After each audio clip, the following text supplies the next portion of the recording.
Hi guys, welcome back to another video. So today I thought I'd do a film review of Frozen 2. And I thought I'd do Frozen 2 because one, is a really good film, and second, I haven't done a video like this in a little while. So I thought it'd be fun. Make sure to like and subscribe for more videos like this. And let's get on to the video. So the first thing that I thought of Frozen 2 is that obviously we've been waiting like 2 to 3 years for it, so I knew that it was going to be good. And I could really see the like advanced cinematic kind of view of the film. It was more, I thought it was better, it had a better storyline and it followed anything that Disney films don't usually follow. So through the whole film there was a storyline of Elsa trying to find herself and to unleash the best version of herself, and that's not something that we usually see in Disney films, so I thought that was a really important point. And I'll try not to spoil it for anyone else, but she does find the best side of herself and she's able to unleash what she never could, which I think is good for kids to see that if you find the best half of if you find the best point of yourself, then you will excel even further, and I think that's a really good point for kids to see. I also thought that Anna's point in the show was actually really good because Anna touched on a lot of things that Disney films again don't usually touch on. She touched on relationships and loving your partner and appreciating them, because when they kind of go away, when you realise how much they do for you and how important they are. And over the storyline it kind of showed Anna and Kristoff going apart and then coming back together, but I'm trying not to give too much away, but she kind of realises how much she loves someone after she loses them. And in the point in the film she loses someone that she loves, and it also shows her grieving that person, which again you see usually in Disney films. Usually it's kind of like there's a funeral, they look sad and then they're over it, but this was a real moment of time where she kind of sat down and she was crying and really mourning that person. As I was saying before my camera decided to die, Anna is in a stage where she's able to grieve for it. Oh, I'm not going to say for who, but she's able to grieve and show it.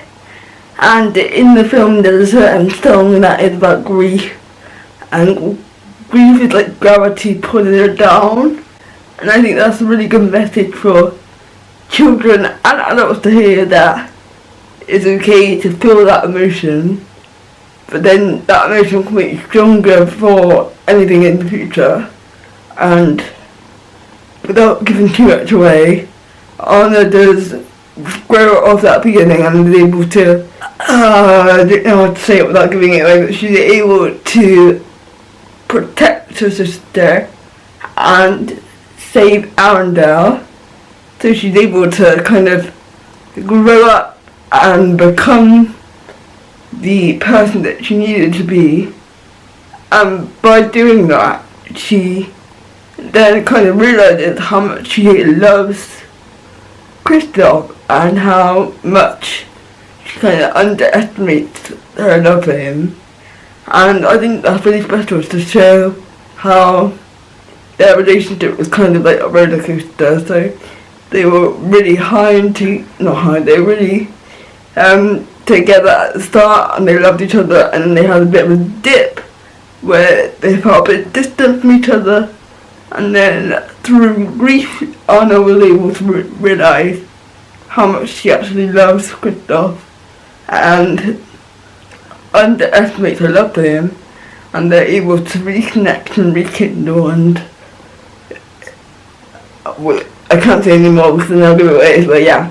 So that is something that I really appreciated from this film, because it is so, the storyline is so, is more realistic, and it's not a traditional Disney film. It's a bit more, the other storylines that are more sensitive and relatable, which is really nice. And it's not just a princess that's stressed out and can't save the world. Like, it's more realistic. So it's nice to see that in a Disney film. And it's good for kids to know that that is okay to be like that. And not everything is going to be fairy tale and happily ever after. And I really commend the writers that wrote all that, because that is a really good storyline. Another thing that I really appreciated in this film was the music and the the music and the vocals on this film. There's a lot of kind of orchestra songs, I don't know what you call them, so without vocals, and you can appreciate all of the people that went into that orchestra, and the music is very fast and building tense, and it really sets the mood. And I feel like the music is more complex than it was in the first film. I feel like the first film was very Disney, very princessy, very fairy tale-like, but this one's a bit more like if you were to be watching a drama or not an action but like a documentary or something really serious. The music that they will kind of have that kind of film is in this film, and I think it really changes the mood of the film. It's not, I see it less as a Disney fairy tale movie, and it's kind of more than that now, which I think is needed. Also the vocals are absolutely amazing on this track, on the film even.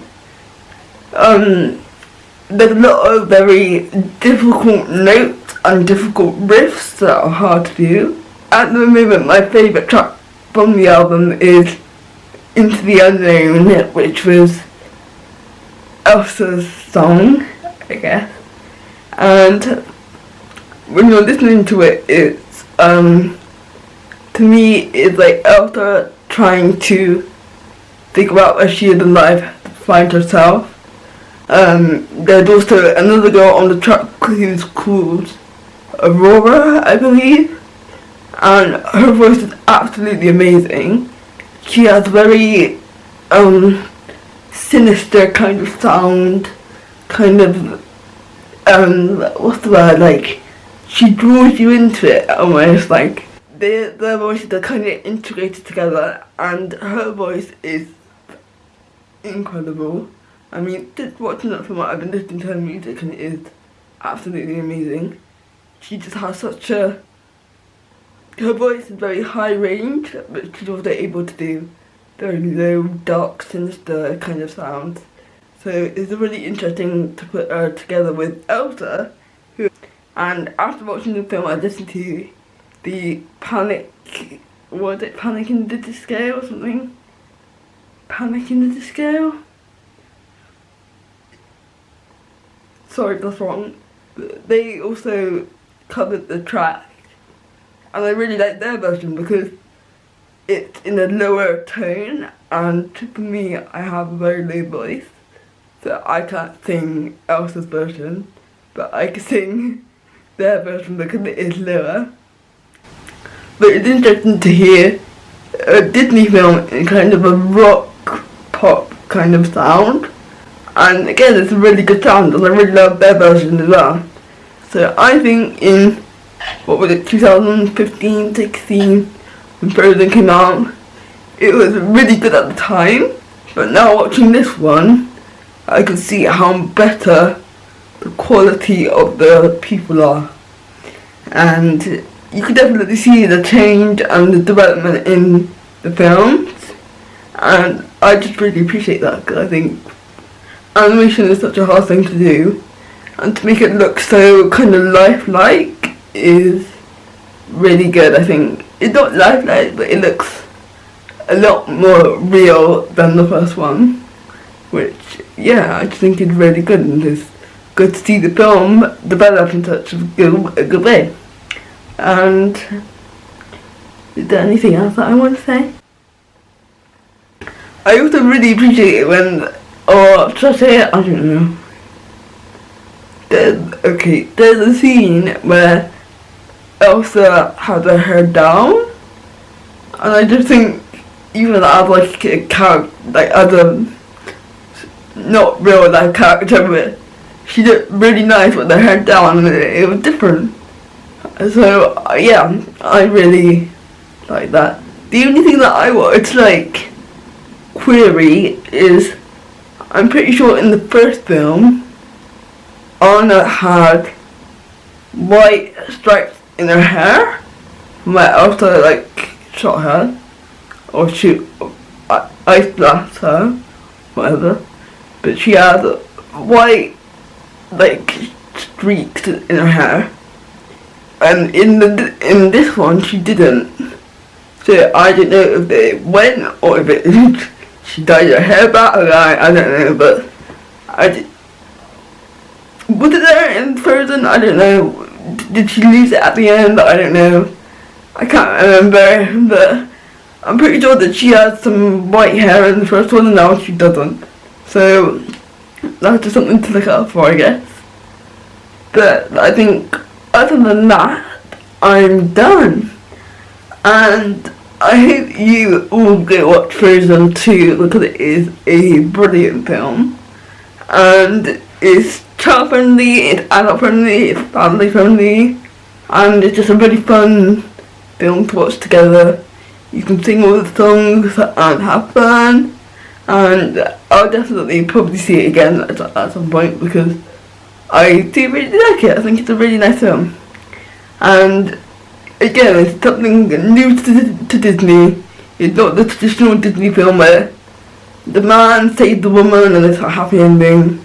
It's different, so it's really nice to see different elements of real life situations put into a Disney film and brought to life. So I hope everyone goes to watch it and enjoyed it as much as I did. Don't forget to like and subscribe this video and turn on the post notifications so that you're notified for my next. I will go to see my next film, my next video then. Yeah, thanks for watching guys, see you in the next one, bye. I also think that they should have a disabled princess, but that I think will happen very well.